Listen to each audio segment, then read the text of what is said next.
बिस्मिल्लाहिर्रहमानिर्रहीम। अस्सलाम वालेकुम all viewers, welcome back to my channel Kiran in the kitchen. मैं आज आपके लिए लेके आई हूँ वनीला कस्टर्ड केक। इसको बनाना बहुत इजी है और ये खाने में भी बहुत टेस्टी है। तो मैं चाहती हूँ कि आप वीडियो को एंड तक देखें ताकि आपसे कोई भी चीज़ मिस ना हो। और अगर आप इसे ट्राई करें तो मुझे फीडबैक ज़रूर दें। और अगर आपको वीडियो पसंद आए तो इसे लाइक शेयर ज़रूर कर दीजिएगा। और आइए बनाना स्टार्ट करते हैं। इसके लिए जो मुझे चीज़ें चाहिए वो ये हैं। हाफ कप मैंने इसके लिए शुगर ली है। इसको पहले मैंने नापा था कप के साथ और फिर इसको मैंने ग्राइंड किया था। ठीक है, पहले आपने नापना है फिर ग्राइंड करना है, ये याद रखना है आपने। ठीक है, और अच्छी तरह इसको आप पीस लें। 1.5 कप इसके लिए मैदा जाएगा। हाफ कप इसमें वनीला कस्टर्ड पाउडर, 1.5 टीस्पून इसमें जाएगा बेकिंग पाउडर, हाफ कप इसमें जाएगा ऑयल, 1 कप जाएगा इसमें मिल्क गर्म नहीं होना चाहिए, 2 टीस्पून अशरफियाँ है। इसी मैदे में से 1 टेबलस्पून इसमें डालूंगी अशरफियों में। इसको मैं अच्छी तरह से मिक्स कर लूँगी। ऐसा करने से अशरफियाँ नीचे नहीं बैठेंगी। ठीक है, बस इसको अच्छी तरह से ऐसे कोटिंग कर हो जाएगी इसकी। तो बस ये अब साइड पे रखेंगे और अब हम सारी चीज़ों को मिक्स करेंगे। अब हम करेंगे इसकी मिक्सिंग। आपने देखा ये कितना इजी केक है। इसके लिए हमें बीटर की भी ज़रूरत नहीं है और इसको हम पतीले में बेक करेंगे, ओवन की भी ज़रूरत नहीं है। पतीले को मैंने प्री हीट होने के लिए रख दिया है मीडियम टू लो फ्लेम पे। 10 to 15 मिनट्स पहले इसको गर्म कर लें आप। ठीक है, सबसे पहले जाएगा ऑयल और बटर की भी ज़रूरत नहीं है। और आपने नोट किया मैंने इसमें वनीला एसेंस भी नहीं डालना क्योंकि कस्टर्ड पाउडर डाल रही हूँ, उसमें इसका फ्लेवर है। अब मैं इसमें डालूँगी आइसिंग शुगर जो कि मैंने घर में खुद पीसी है।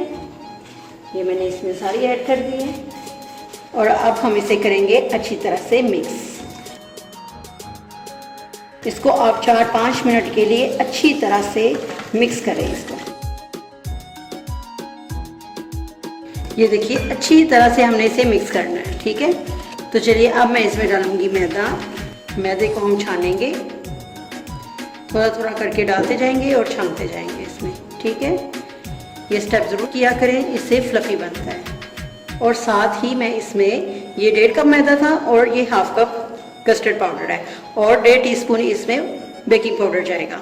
ये भी मैं साथ ही इसमें डाल देती हूँ। इसको भी हम छान लेंगे। अब मैंने इसमें डालना है मिल्क। देखिए कितना खूबसूरत कलर आ गया है साथ ही, ये देखिए। और साथ साथ इसे करती जाऊंगी मिक्स।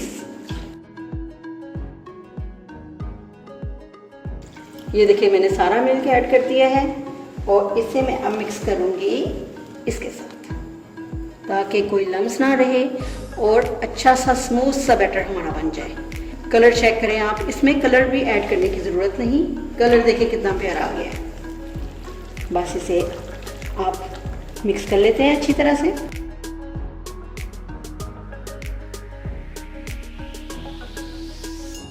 ये देखिए अच्छी तरह से मिक्स हो गया है। मुझे ये थोड़ा सा गाढ़ा लग रहा है इसलिए मैं इसमें थोड़ा सा दूध और ऐड कर दूंगी।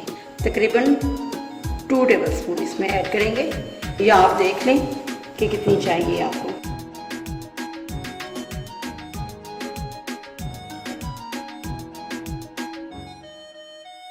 ये देखिए इस तरह का बैटर होना चाहिए।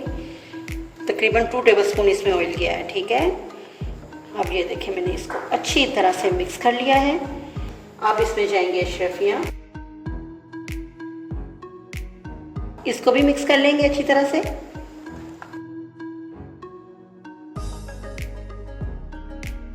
तो ये देखिए बैटर हमारा तैयार है और ये देखिए मैंने पहले ग्रीस किया है और फिर इसके ऊपर मैदा डस्ट कर दिया था। ठीक है, इससे हमारा केक चिपकेगा नहीं और इजीली बाहर आ जाएगा। ठीक है, अगर ऐसा नहीं करना चाहते तो बटर पेपर लगा लें, ऑयल लगा के ग्रीस करके इसको। चले ये सारा बैटर इसमें जाएगा। बिस्मिल्लाहिर्रहमानिर्रहीम।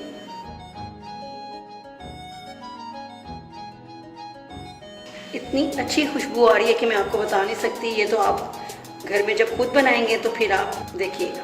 ये देखिए इसको ऐसे टैप टैप कर लें और इसके ऊपर भी मैं थोड़ी सी अशरफियाँ डालूंगी। तो बस अब मैं इसको पतीले में बेक होने के लिए रख दूंगी। ठीक, तो ये देखिए मैंने इसे पतीले में रख लिया है और इसे मैं रख दूंगी। अब इसको हमने मीडियम टू लो फ्लेम पे बनाना है और 35 टू 40 मिनट्स के लिए रखेंगे और दरमियान में चेक कर लेंगे। 30 मिनट्स के बाद हम इसे चेक कर लेंगे, ठीक है। तो ये देखिए बेहतरीन सा केक हमारा तैयार है। ये देखिए स्टिक बिल्कुल क्लियर है और ये मैंने 45 मिनट के बाद चेक किया था तो अभी नहीं हुआ था, तो फिर मैंने 10 मिनट के लिए और रख लिया था। आप भी इस तरह चेक कर लीजिए, अगर हो गया तो फिर आप निकाल लें, ठीक है। अब मैं इसे डिश आउट करूंगी। तो लीजिए हमारा मज़ेदार सा वनीला कस्टर्ड केक तैयार है और ये एगलेस है और ये बहुत मजे का बना है। आप जरूर ट्राई कीजिएगा और मुझे फीडबैक भी जरूर दीजिएगा। और अगर आपने मेरे चैनल को सब्सक्राइब अभी तक नहीं किया तो प्लीज वन टाइम सब्सक्राइब कीजिए, लाइक कीजिए, शेयर कीजिए और मुझे अपनी दुआओं में याद रखिए और हमेशा मुस्कुराते रहिए। अल्लाह हाफिज।